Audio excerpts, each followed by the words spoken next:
ನಾಯಕತ್ವ ಬದಲಾಗದಂತೆ ಸಿಎಂ ಬಣದಿಂದ ಪ್ರತಿತಂತ್ರವನ್ನ ಹೆಣೆಯಲಾಗ್ತಾ ಇದೆ. ಶಾಸಕರನ್ನ ಸೆಳೆಯೋದಕ್ಕೆ ತ್ರಿಮೂರ್ತಿ ಸಚಿವರು ಈಗ ಅಖಾಡಕ್ಕಿಳಿದಿದ್ದಾರೆ. Doctor H C Mahadevappa, Satish Jarkiholi, Zameer Ahmed Khan ಅಖಾಡಕ್ಕೆ ಧುಮುಕಿದ್ದಾರೆ. ಕ್ಷೇತ್ರವಾರು ಶಾಸಕರ ಜೊತೆಗೆ ಸಂಪರ್ಕಕ್ಕೆ ಸಚಿವರಿಂದ ಪ್ಲಾನ್ ರೂಪಿಸಲಾಗಿದೆ.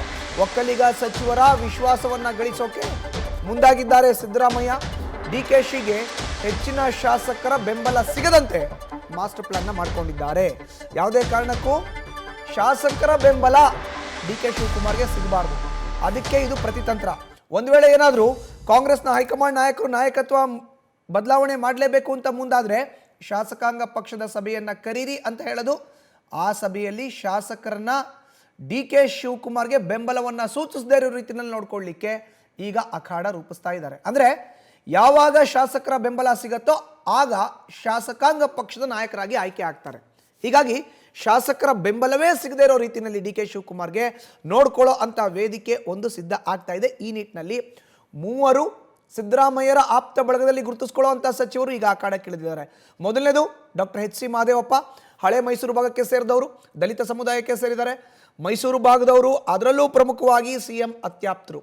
ಇನ್ನು ಸಚಿವ ಸತೀಶ್ ಜಾರಕಿಹೊಳಿ, ಸಿಎಂಗೆ ರೈಟ್ ಹ್ಯಾಂಡ್ ಅಂತಲೇ ಹೇಳಲಾಗ್ತಾ ಇದೆ. ಉತ್ತರ ಕರ್ನಾಟಕ ಭಾಗದ ಪ್ರಭಾವಿ ಸಚಿವ, ವಾಲ್ಮೀಕಿ ಸಮುದಾಯಕ್ಕೆ ಸೇರಿದಂಥವರು, ಲೋಕೋಪಯೋಗಿ ಬೆಳಗಾವಿ ಜಿಲ್ಲಾ ಉಸ್ತುವಾರಿ ಸಚಿವರಾಗಿ ಕಾರ್ಯವನ್ನು ನಿರ್ವಹಣೆ ಮಾಡ್ತಿದ್ದಾರೆ. ಅವರು ಅಖಾಡಕ್ಕೆ ಧುಮುಕಿದ್ದಾರೆ. ಇನ್ನು ಬಿಜೆಡ್ ಜಮೀರ್ ಅಹಮದ್ ಖಾನ್, ಬೆಂಗಳೂರಿನ ಚಾಮರಾಜಪೇಟೆ ಶಾಸಕರು, ಹಾಲಿ ವಸತಿ ಹಜ್ ಸಚಿವರು, ಇವರು ಕೂಡ ಅಖಾಡಕ್ಕೆ ಧುಮುಕಿದ್ದಾರೆ.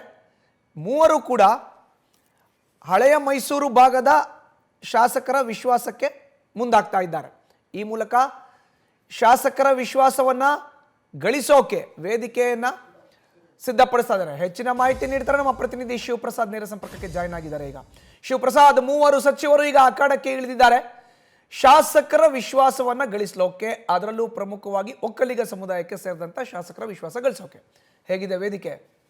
ಖಂಡಿತವಾಗಿ ಮಧುಸೂದನ್, ಈಗಾಗಲೇ ಒಂದು ಬಣದ ಶಾಸಕರು ದೆಹಲಿಯಲ್ಲಿ ಡಿಸಿಎಂ ಡಿಕೆ ಶಿವಕುಮಾರ್ ಪರವಾಗಿ ತಮ್ಮ ಅಭಿಪ್ರಾಯವನ್ನು ಹೈಕಮಾಂಡ್ ನಾಯಕರ ಗಮನಕ್ಕೆ ತರಲು ಮುಂದಾಗಿದ್ರೆ, ಇತರ ರಾಜ್ಯದಲ್ಲೂ ಕೂಡ ಸಿಎಂ ಬಣದ ಆಪ್ತ ಸಚಿವರು ಕೂಡ ಅಲರ್ಟ್ ಆಗಿದ್ದಾರೆ. ಯಾವುದೇ ಕಾರಣಕ್ಕೂ ಕೂಡ ಹೆಚ್ಚಿನ ಸಂಖ್ಯೆಯ ಶಾಸಕರ ಬೆಂಬಲ ಡಿಸಿಎಂ ಡಿಕೆ ಶಿವಕುಮಾರ್ ಅವರಿಗೆ ಸಿಗಬಾರ್ದು ಎಂಬತಕ್ಕಂಥ ನಿಟ್ಟಿನಲ್ಲಿ ಮೂವರು ಸಚಿವರು ಅಲರ್ಟ್ ಆಗಿ ಶಾಸಕರನ್ನ ವಿಶ್ವಾಸಕ್ಕೆ ತೆಗೆದುಕೊಳ್ತಕ್ಕಂಥ ಪ್ರಯತ್ನಕ್ಕೆ ನಿರತರಾಗಿದ್ದಾರೆ. ಪ್ರಮುಖವಾಗಿ ಎಚ್ ಸಿ ಮಹದೇವಪ್ಪ, ಸತೀಶ್ ಜಾರಕಿಹೊಳಿ ಜೊತೆಗೆ ಜಮೀರ್ ಅಹಮದ್ ಖಾನ್ ಅವರು ಆಯಾ ಸಮುದಾಯದ ನಾಯಕರುಗಳನ್ನ ಶಾಸಕರನ್ನ ಸಂಪರ್ಕ ಮಾಡಿ ತಾವು ಈ ರೀತಿಯ ಅಂದ್ರೆ ಯಾವುದೇ ಕಾರಣಕ್ಕೂ ಕೂಡ ನಾಯಕತ್ವ ಬದಲಾವಣೆ ವಿಚಾರ ಆಗಲಿ ಅಥವಾ ನಾಯಕತ್ವವನ್ನು ಬದಲಾವಣೆ ಮಾಡಬೇಕು ಎಂಬತಕ್ಕಂಥ ಪ್ರಕ್ರಿಯೆಯಲ್ಲಿ ಭಾಗಿಯಾಗಬಾರ್ದು ಎಂಬತಕ್ಕಂಥ ಸಂದೇಶವನ್ನು ರವಾನೆ ಮಾಡ್ತಾ ಇದ್ದಾರೆ. ಉತ್ತರ ಕರ್ನಾಟಕ ಭಾಗದ ಶಾಸಕರ ಜೊತೆ ಸತೀಶ್ ಜಾರಕಿಹೊಳಿ ಅವರು ನಿರಂತರ ಸಂಪರ್ಕದಲ್ಲಿದ್ದರೆ, ಹಿಂದುಳಿದ ಹಾಗೆ ಅಲ್ಪಸಂಖ್ಯಾತ ಶಾಸಕರ ಜೊತೆ ಜಮೀರ್ ಅಹಮದ್ ಖಾನ್ ಅವರು ಮಾತುಕತೆಯನ್ನು ನಡೆಸ್ತಾ ಇದ್ದಾರೆ. ಇನ್ನು ಹಳೆ ಮೈಸೂರು ಭಾಗದ ಶಾಸಕರ ಜೊತೆ ಡಾಕ್ಟರ್ ಎಚ್ ಸಿ ಮಹದೇವಪ್ಪ ಅವರು ಕೂಡ ಮಾತುಕತೆಯನ್ನು ನಡೆಸ್ತಾ ಇದ್ದು, ಸದ್ಯ ಸಿಎಂ ಸಿದ್ದರಾಮಯ್ಯ ಅವರ ನಾಯಕತ್ವದಲ್ಲೇ ನಾವೆಲ್ಲರೂ ಮುಂದುವರಿಯೋಣ, ಯಾವುದೇ ಕಾರಣಕ್ಕೂ ಕೂಡ ತಾವು ದೆಹಲಿಗೆ ಹೋಗೋದಾಗ್ಲಿ ಪಕ್ಷ ಮತ್ತೆ ಸರ್ಕಾರದ ವಿರುದ್ಧ ವಿಭಿನ್ನವಾದಂಥ ಹೇಳಿಕೆಗಳನ್ನು ನೀಡಬಾರ್ದು ಎಂಬತಕ್ಕಂಥ ಸಂದೇಶವನ್ನು ಕೂಡ ರವಾನೆ ಮಾಡ್ತಾ ಇದ್ದಾರೆ. ಇನ್ನು ಒಕ್ಕಲಿಗ ಸಚಿವರಾಗಿರ್ತಕ್ಕಂಥ ಕೆ ವೆಂಕಟೇಶ್ ಇರ್ಬೋದು, ಜೊತೆಗೆ ಕೃಷ್ಣ ಬೈರೇಗೌಡ ಮತ್ತೆ ಡಾಕ್ಟರ್ ಎಂ ಸಿ ಸುಧಾಕರ್ ಅವ್ರ ಜೊತೆನೂ ಕೂಡ ಸಿಎಂ ಸಿದ್ದರಾಮಯ್ಯ ಅವರು ಮಾತುಕತೆಯನ್ನು ನಡೆಸಿದ್ದು, ಸದ್ಯ ತಾವು ಕೂಡ ಇವತ್ತು 11 ಗಂಟೆಗೆ ಮೆಕ್ಕೆಜೋಳ ಖರೀದಿ ಸಂಬಂಧಿತ ಸಭೆಯಲ್ಲಿ ತಾವು ಕೂಡ ಭಾಗಿಯಾಗಬೇಕು ಎಂಬತಕ್ಕಂಥ ಸಂದೇಶವನ್ನು ರವಾನೆ ಮಾಡಿದ್ದಾರೆ.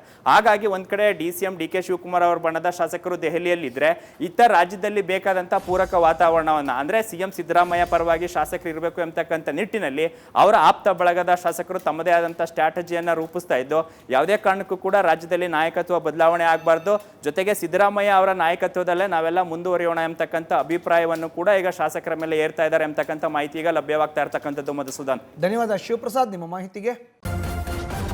ನ್ಯೂಸ್ ಫಸ್ಟ್, ನಿರ್ಭೀತಿಯಿಂದ ನಿಮ್ಮ ಪರವಾಗಿ.